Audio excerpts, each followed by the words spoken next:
Franz Gayaha. Rabba Mary Madad Care.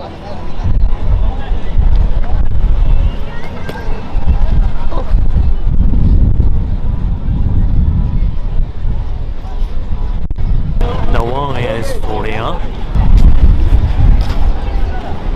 ਫਿਕਰ ਦੀ ਕੋਈ ਗੱਲ ਨਹੀਂ।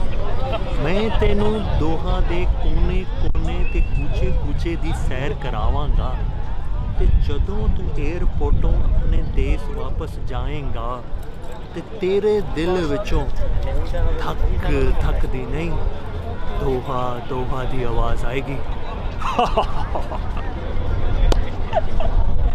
अगर आप भी मेरी तरह आवारगी के इस जज्बे से बेचैन हैं तो आए हमारा साथ दें, क्योंकि आवारगी का ये सफ़र अभी जारी है। मिलते हैं ब्रेक के बाद।